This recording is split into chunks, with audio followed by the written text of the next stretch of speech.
Ellen that we meet with afterwards all the time. I didn't say.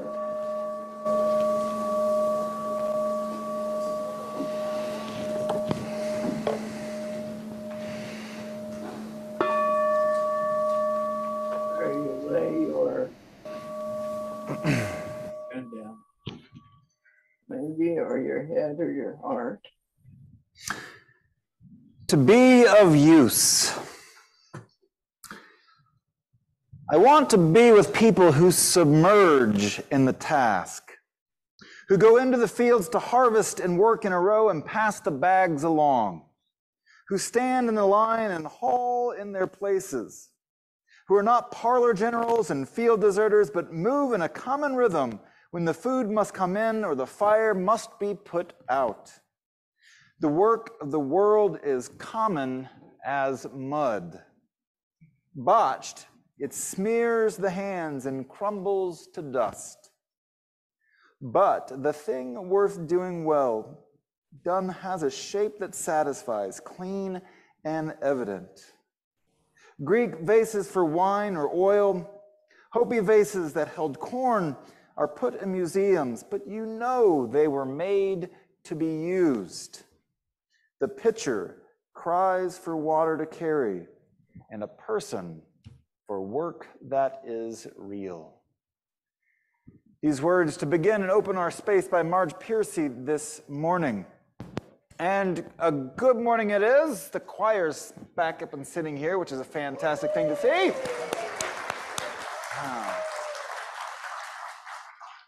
They haven't even sung yet. No pressure, you all, but that's... we're glad that you're here this morning, too. It takes all of us to do this, and so we welcome you. And what does it mean to welcome people? Well, it means that we try our best to make a space for each and every one of us in our wholeness. And it's tempting sometimes to say that we don't care, about your particulars. We don't care about, your life story, or we don't care about your gender identity, your sexual orientation, or we don't care if you have money or don't, or we don't care if you're older or younger, or we don't care if you're struggling right now, or we don't care if things are great. We're just glad you're here. But in fact, we do care about those things. All of those things make you who you are, and all of our given diversity of our life experience and how we show up this morning. And so we do care. We practice this process of caring with one another, with trust and faith in the idea that when we care and can reach out and open our hearts to others and hear stories that are similar to our own or wildly different than ours, then we grow as individuals and we deepen in our understanding not only of that person, but of the world around us. And if we keep looking, we grow in our understanding of ourselves. Again, no pressure, but that's what we've come to do here today. So let us gather in that spirit, rise and body your spirit or body as you're able, as we sing our opening hymn, Gather the Spirit.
Universalist first principle, to affirm and promote the inherent worth and dignity of every person.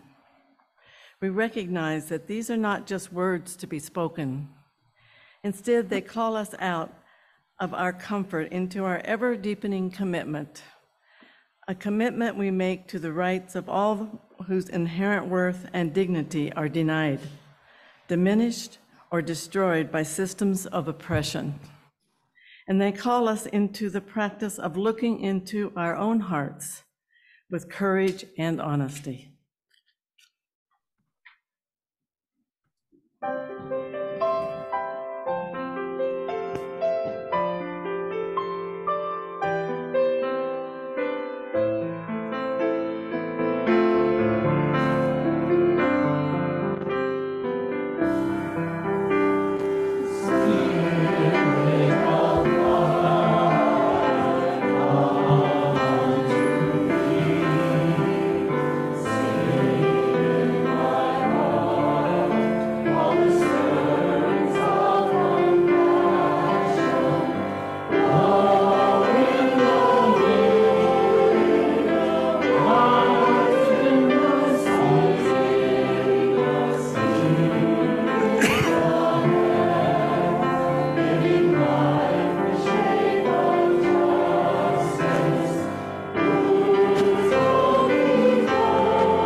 Good morning. My name is Eric Ekstrom. I use pronouns he, him, and his, and I'm the director of music and director of the choir sitting here beside me.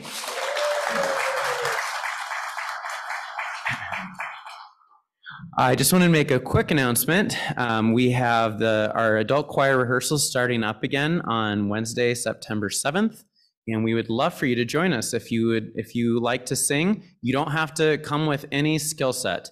We have choir members that read and don't read, and who have been in choir their whole life and who've never been in choir. And truly, you're welcome to come. Your high school prophecy might have been that you were most likely to be a professional choir singer, and why not fill that now? The week after that, we'll also be starting our youth music program. We'll have a K through 5 group and also a 6th through 12th group, and that will start on Wednesday nights. So if you've not received an email from me bugging you, you can email me at Eric, E-R-I-K, yes, K, that's how my mom did it, eric@uufco.org, and you can reach out to me and I'll get you information for either the adult choir or our youth music programs. We'd love to see you there. Thank you.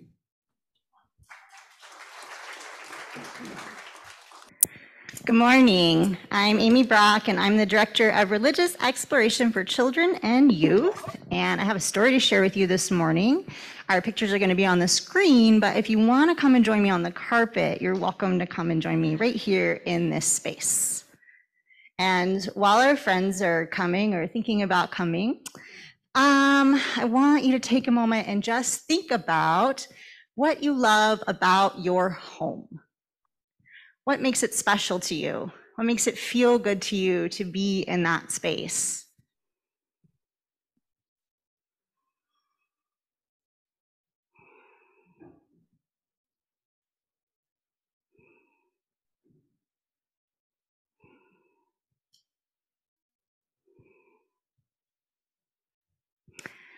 Our story today is about someone who has a home. It's called The Queen on Our Corner, and it's by Lucy Christopher and Nia Tudor. I've been trying to tell Mom about the Queen on our corner. She's right there at the end of our road, on the plot of land that never got built with her royal hound. I didn't notice her at first, Like everyone else, I just walked right on by. Ma was scared of her at first, but the queen on our corner is just tired from all the battles that she fought and won, and the ones that she fought and lost too. Maybe she's journeyed great rivers of the world to arrive exactly here. I think the queen on our corner journeyed up the mountaintops to fight dragons while the world slept. She journeyed to all the hidden spots in all the countries far away. Our queen has had more adventures than anyone I know. But nobody around here knows this. Perhaps they can't see that she really is a queen, just like Ma couldn't.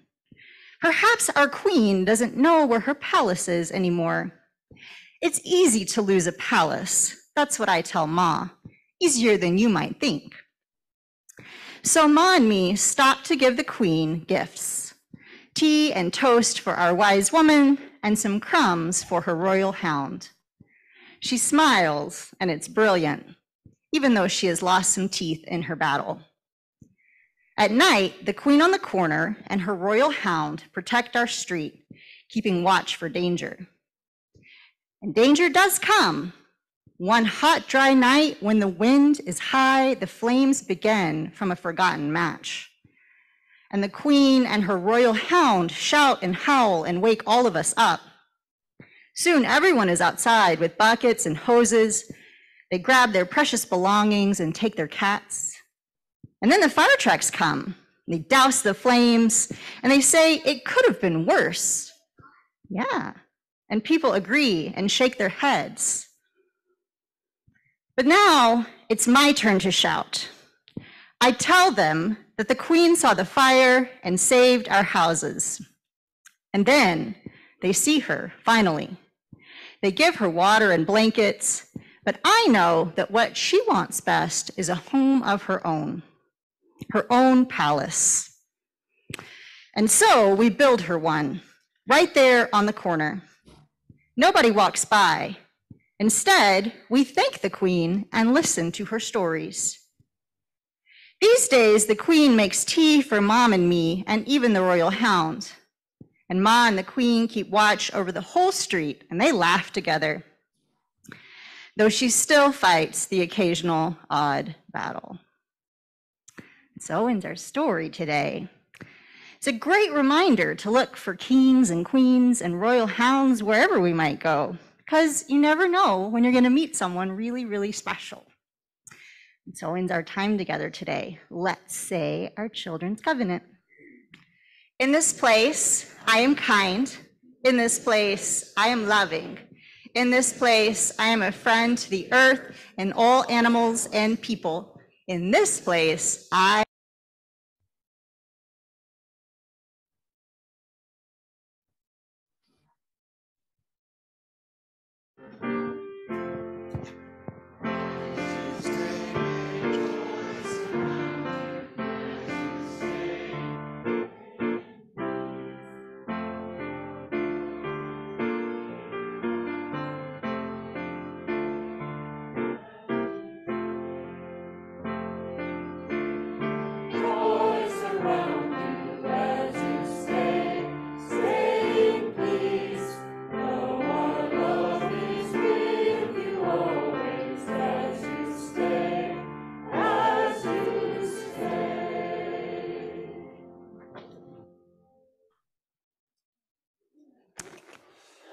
I watched a movie this past month. It was Through the Eyes of Tammy Faye.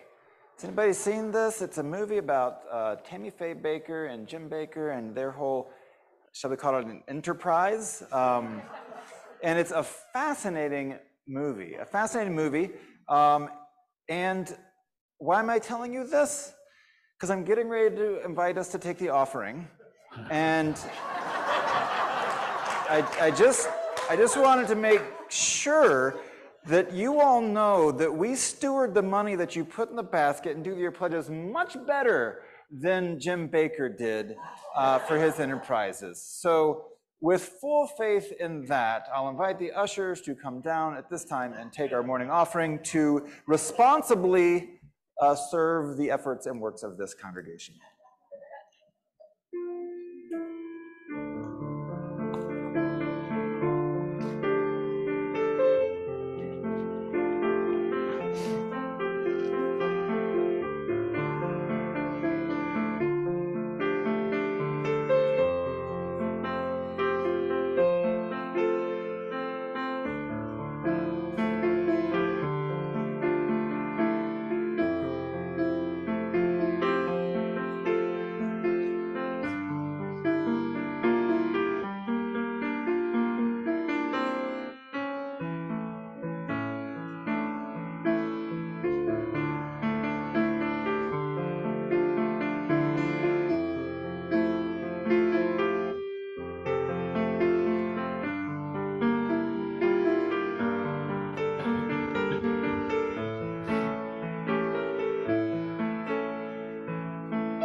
Joys and sorrows, ups and downs, back and forths, crying for laughter and joy, and crying for pain and suffering. These are the things that fill our days, and sometimes these moments reach heights that we just feel we want to share them in community, to have them held. So I'll read our written joys and sorrows this morning. These are located out on our kiosk or a music stand each Sunday if you have a joy or sorrow you'd like to share with the congregation. And there's also candles on the sides of our sanctuary if you'd like to light a candle for anything on your heart and mind or in your body this morning. Annis Henson shares the joy that my brother-in-law, Tom, is at home after 6 months in the hospital or rehab after an amputation above his knee. So far, he and my sister are doing well. Noreen Halberstadt shares a joy. What a joy. I was able to host our worship team meeting yesterday in our annual summer retreat, the first shindig in my new place. Getting together to go deep into our spirituality, our time to covenant together, and a perfect weather day, so much to celebrate. And a big thank you to Crystal McCubbin Masterson, who stepped down as worship chair after 2 years of service. We will miss you. And a big thank you to Dirk, who stepped up to co-chair with me. Fantastic. I was there. It was fantastic. Our worship team puts in all kinds of thought and intention and energy into creating our Sunday morning services. Joe B. shares a stress-filled family problem, and I'm looking for a heart healing. We hope that for you as well, Joe. Melissa Adams shares a joy for Robin Johnson for opening her home to me for the past week and then some. Robin, blessed be.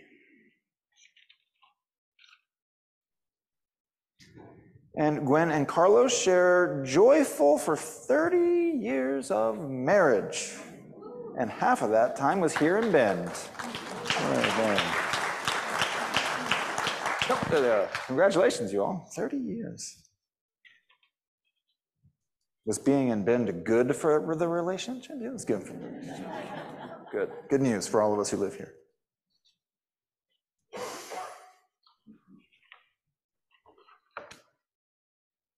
I'd like to invite up Flora and Chris now as we hear some readings from the Jewish theologian Martin Buber. These are from his work, I and Thou.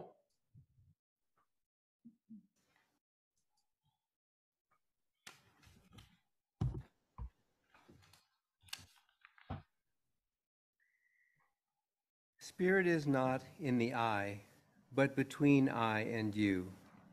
It is not like the blood that circulates in you, but like the air in which you breathe. A person lives in the spirit when they enter into this relation with their whole being. It is solely by virtue of his power to relate. I'm guessing that should be a virtue of this power, to relate that one is able to live in the spirit. True beings are lived in the present. The life of objects is lived in the past. What is manifold is often frightening because it is not neat and simple. People prefer to forget how many possibilities are open to them. No purpose intervenes between you, I, and you, no greed and no anticipation, and longing itself is changed as it plunges from the dream into appearance. Every means is an obstacle. Only where all means have disintegrated and enters occur. The world winks at dishonesty. The world does not call it dishonesty. To look away from the world or to stare at it does not help a person to reach God, but the person who sees the world in God stands in God's presence.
I don't know if you've been reading the Ben Bulletin's stories on the houseless community here in Central Oregon, but they have done our entire region a favor in acting as an intermediary between the houseless community and those of us, I'm putting myself in the population, who has a roof over my head. Truly, it is a gift, because most often we find ourselves with a large space in between ourselves and those folks who, in this point in their life, might not have a house. Well, this morning we learned the story of Calvin and Tammy Edgerly, and they're up in Redmond. And as they're sharing their story, one of the things that comes out the most is, much like our Time for All Ages this morning, how it feels to be invisible, how it feels to be judged. Tammy said that we are like everyone else. We are human beings just like everybody else, and just because we are homeless, that doesn't change anything. Walk in my shoes. That's what I would tell them. Walk in my shoes.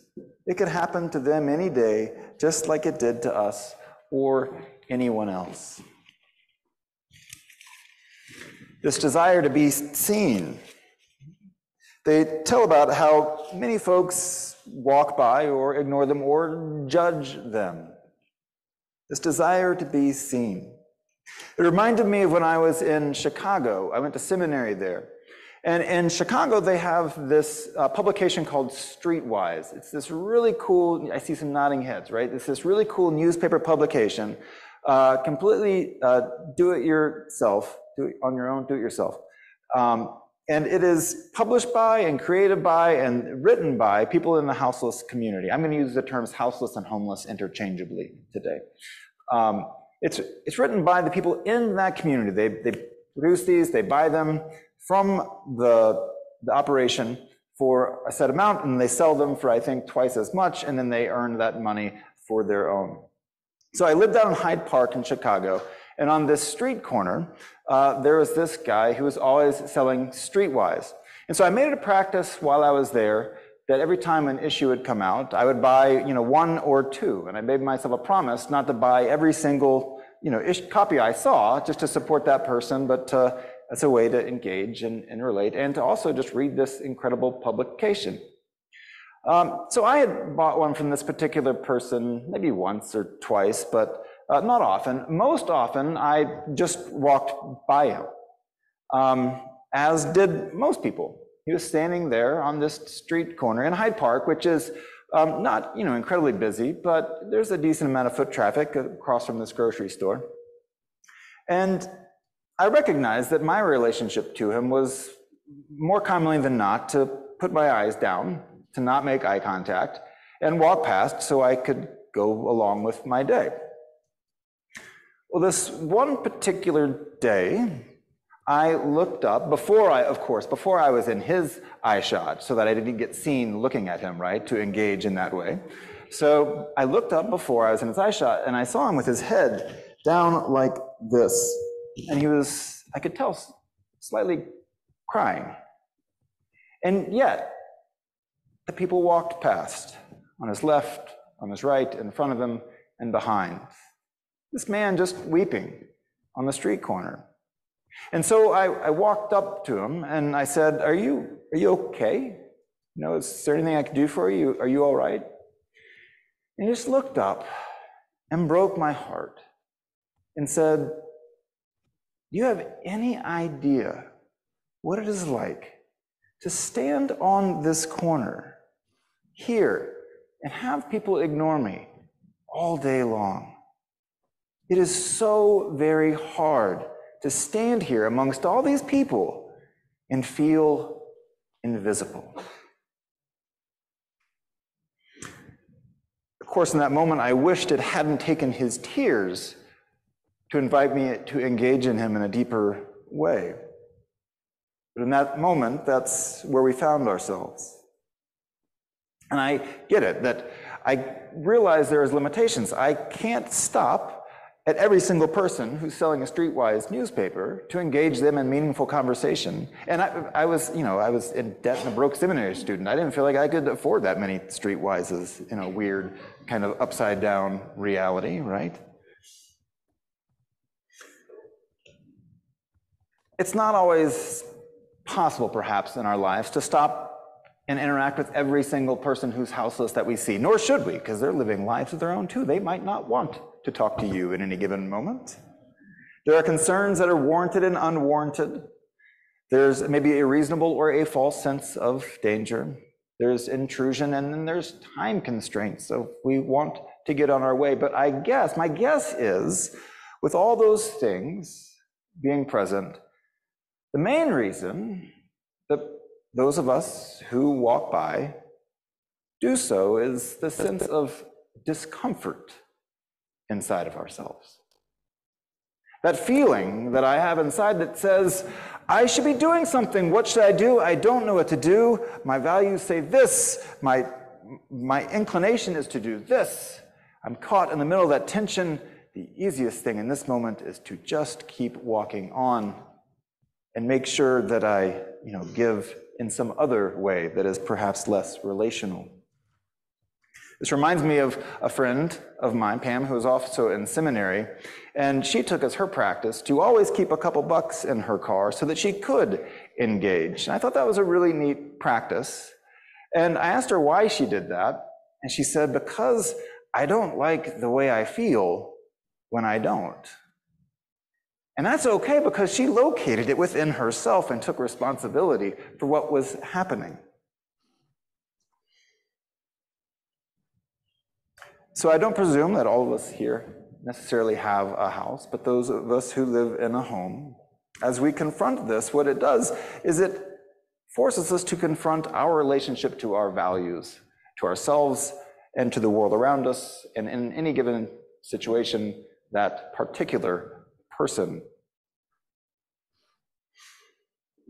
My guess is, if we zoom out a little bit, we've all had something similar to this experience of feeling invisible and feeling unseen. Even if the circumstances are wildly different than this, for different reasons, my guess is there's been a time in your life that you felt cast aside or looked over or disregarded.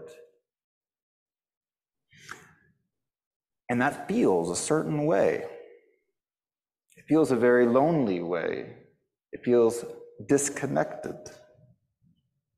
I believe that the truth is that we are all driven by this longing deep inside of us for mutual recognition, not necessarily of our projected or presented self into the world to be affirmed, but truly the one underneath that, the you that is both whole and broken, flawed and beautiful. I believe that all of us, deep down, want to be seen as who we are, and still, yet despite that, fully loved. And further, we yearn to see others in that way too, beyond falsehood, beyond pretense, to actually see other people, be allowed into some deeper level of their experience, to see them. Oftentimes, what we find, though, instead of doing this thing that seems innate and inherent in all of us to want to be seen and to see others, we either find or create obstacles in the way. But these relational experiences that are deeper are the ones that invite us into something that is holy.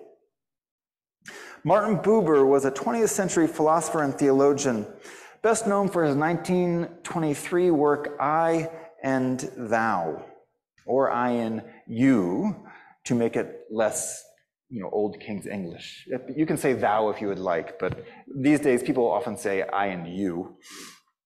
He drew on the Jewish belief that God lives not out there or some other place, but God exists in the space between people and nature, not necessarily residing within each one of us, but in the relationships in the world, the active part what happens in relationship.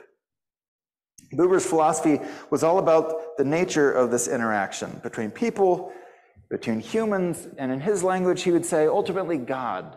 For him, he just meant that which is bigger than all of us, that connects each of us. So to break this down, this I and thou philosophy, he suggested that most commonly we operate in the world of I and it, where we relate to others, be it objects or humans or nature, in some kind of transactional way, some way that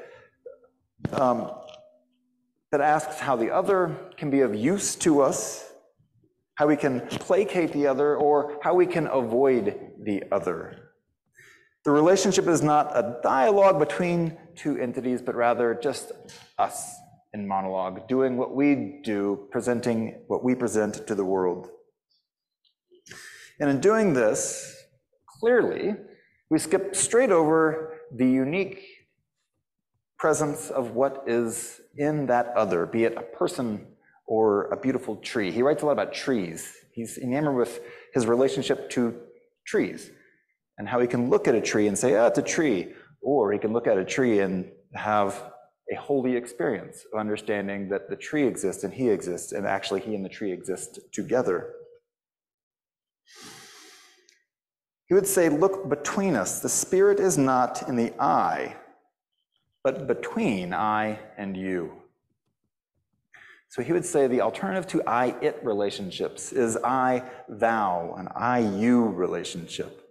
When we see the other authentically in their own light, the relationship is mutual, it's between us, it's something active and happening.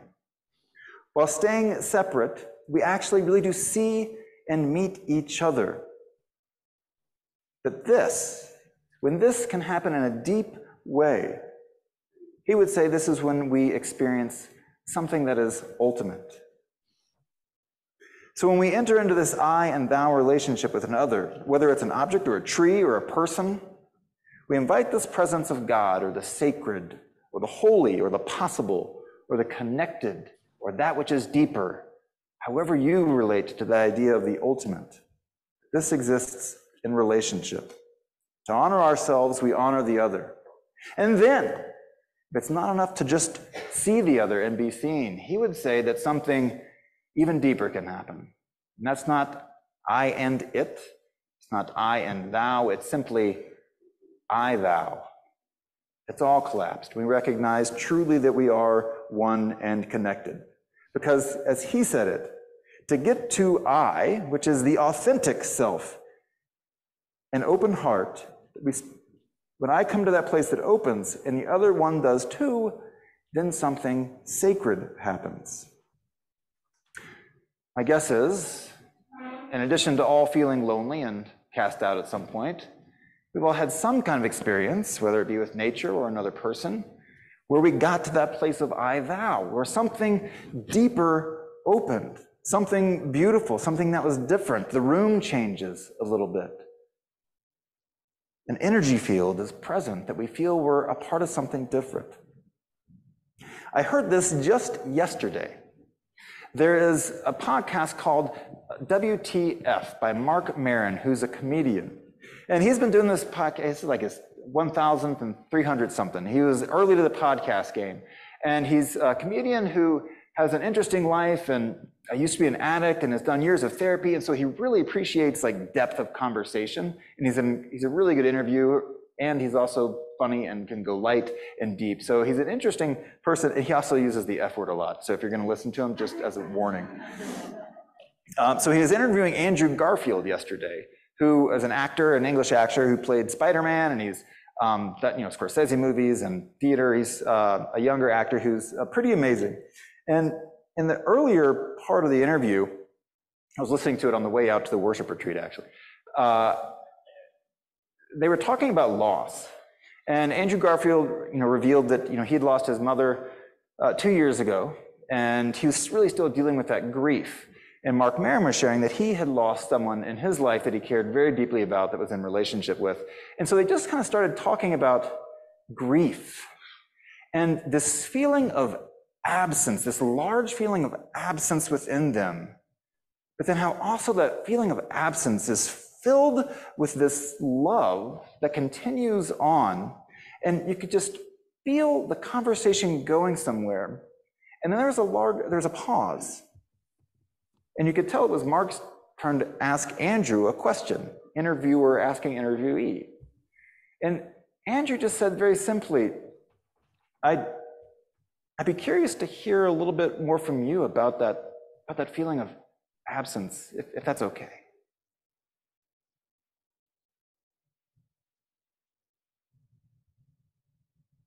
And then there was this silence on a podcast, which stands out. The silence was long enough that I looked down to see that it had not been interrupted. What I realized that was happening was that they were connecting on an emotional level. And then Mark started talking about that absence and his relationship to it and how it becomes a frequency that he can sometimes tap into, but it never really leaves, and he has become to be in relationship with this grief. And the rest of the interview had just a different quality to it. They were connecting on a deeper level. We can't always, and shouldn't always, go around only seeking I-thou relationships with people. You know, don't be that person. I'm just trying to buy some gum, please, no. But I think it's important to cultivate the ability to be in relationship with that kind of relationship. That makes sense, right? So that we can have the ability to come in and out of it, be open to it, this deeper way of being. I-it relationships are a dime a dozen. In fact, they make up most of our day. And they're not inherently wrong, right? That's okay. It's easier, it's sometimes safer, sometimes it's necessary, sometimes time just won't allow it. I can't check in with the banker every single time about how they feel about dum-dum lollipops and then talk about my childhood in which they were really meaningful to me and then wonder what their favorite flavor of lollipop was and then just stop and unroll a dum-dum and eat it with them and wonder about who they are as a person. Because it might be you behind me in the bank line and you might, want things to move along. But to be open to those relationships, that's a whole different thing, right? Because Buber would say, it takes both people. You can't foist that on somebody. It kind of happens. You invite and you open yourself into it, right? And there's a danger, of course, or a possibility of danger when we open ourselves. We find ourselves in that more authentic space. It can be risky. There's a threat of non-recognition or having it not be reciprocated or humiliation. But Buber said, as I actualize, I uncover. And so sometimes we're cautious to protect our hearts. And sometimes we're courageous and brave and open up.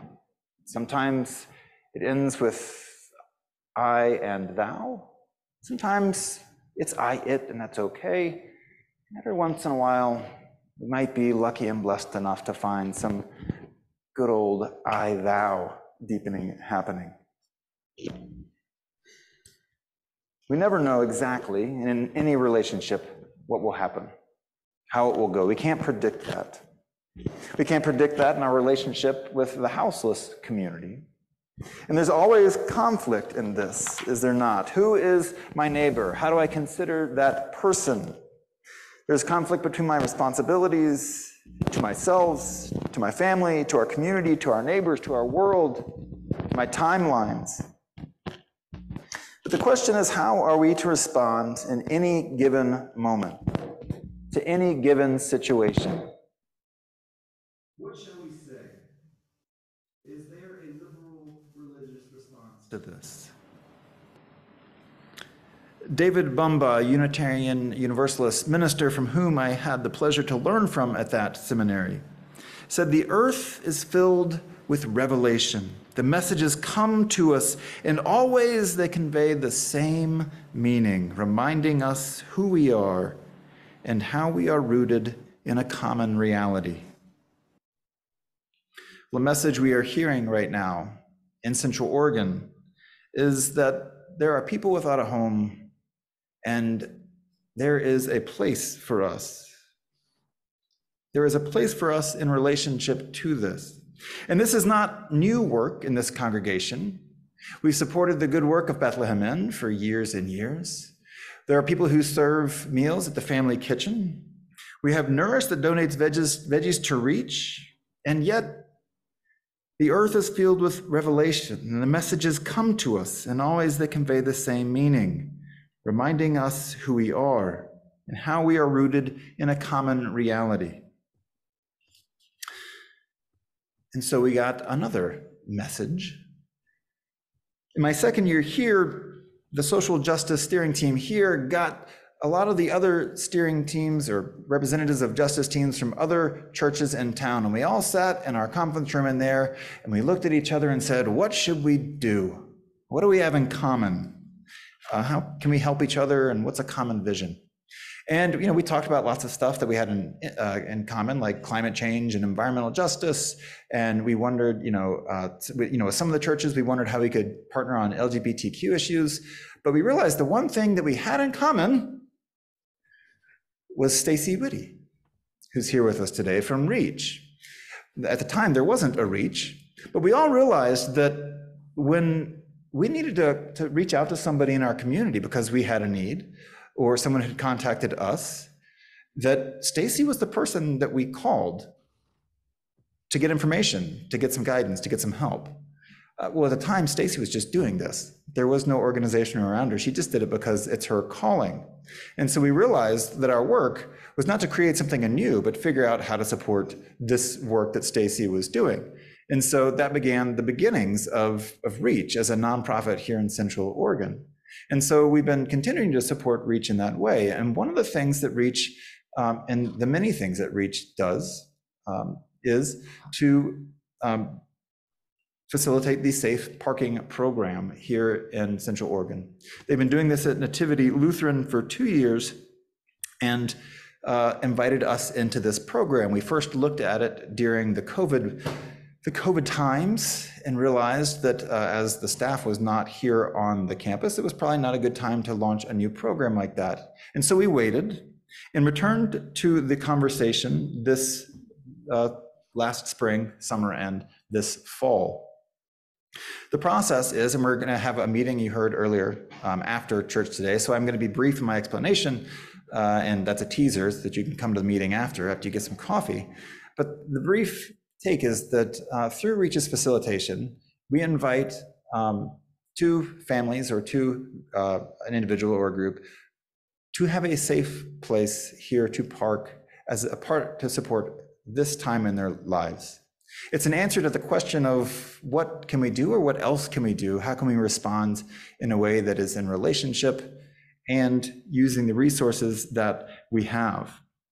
And of course, there's lots of questions that come with this. How does it work? How do we ensure safety? How do we make sure the guests are supported properly? And I guarantee you, most of these questions have been thoroughly thought through, but that's why we want to have this conversation after church as well, because we understand that every time we have a conversation or an exploration or an explanation of the program, we learn something new about it or how we might go about it. So there's your teaser to show up after church. And we're excited about this program because there are lots of ways that we can support the homeless community here in Central Oregon. And I'm proud of this congregation for doing just that with our multifaceted approaches. But this is a new method, a new message that has come, a new ask that has come. And so we're trying to respond through our values the best that we can. Buber wrote that the people wish to be confirmed as a person, as a human, and they wish to have their presence in the being of the other. And secretly and bashfully, we watch for a yes, which allows us to be and which can come to us only from one human person to another. This is a way, another way, to reach out and to be in relationship. Buber was writing from a Jewish context, but Buddhism would tell us that being mindful and being kind and clearly and fully present to another is a way to offer kindness into the world and unto ourselves. In the Christian tradition, Christ invited his disciples to treat everyone as if they were Christ themselves, as if they were talking and encountering God upon that road. In the Hindu tradition, namaste is spoken when encountering another, and most commonly means the divine in me greets the divine in you, and in that is our oneness, I, thou. Unitarian Universalists combine this as the union of our first and our seventh principle, the inherent worth and dignity of every person and the respect for the interdependent web of existence of which we are all a part. And so this is yet another way of doing what we hope to do all the time when we're here, which is to encounter one another, to encounter the world around us, and to say yes, to witness another, to hope to be witnessed, and in that find a deeper fullness within ourselves. The earth is filled with revelation. The messages come to us and always they convey the same meaning, reminding us of who we are and how we are rooted in a common reality. May it be so. Amen.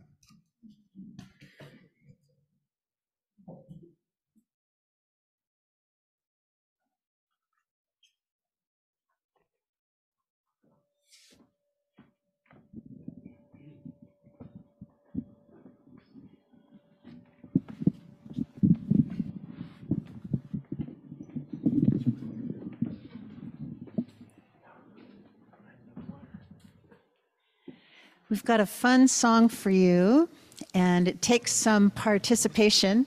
Why don't you rise in body or spirit? And we're going to start with a certain percussion that you can help with. And so we'll be doing stomp, clap, stomp, clap, stomp, clap, stomp, clap, stomp, clap, stomp, clap, stomp, clap, stomp. Very good.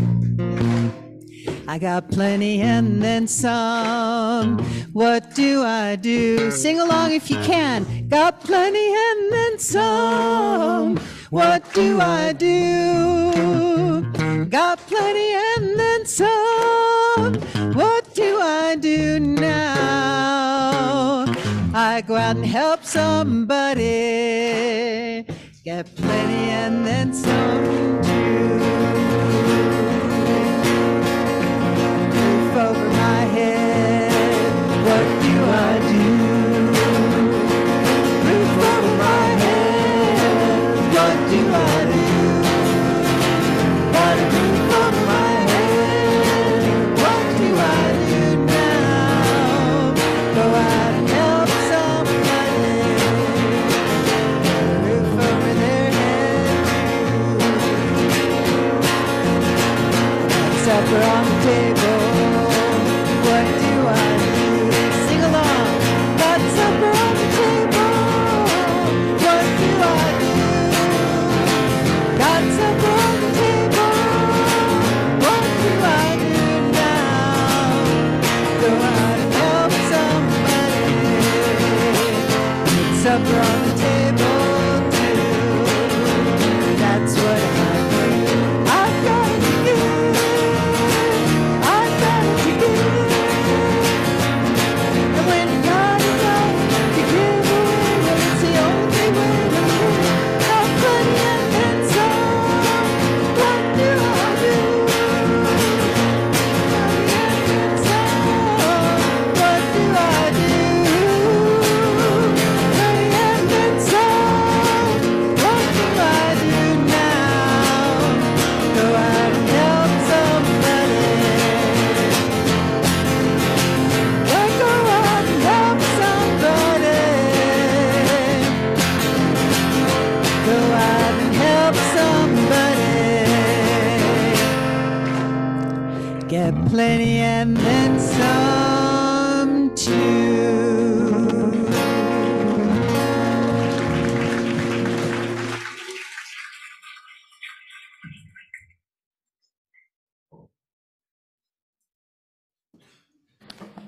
I invite us to say our congregational covenant together. If you are so willing, it's a statement that we say to ourselves to remind ourselves of what it is we're promising to ourselves.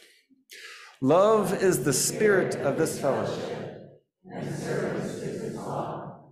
This is our covenant, to dwell together in peace, to seek the truth in love, and to love one another.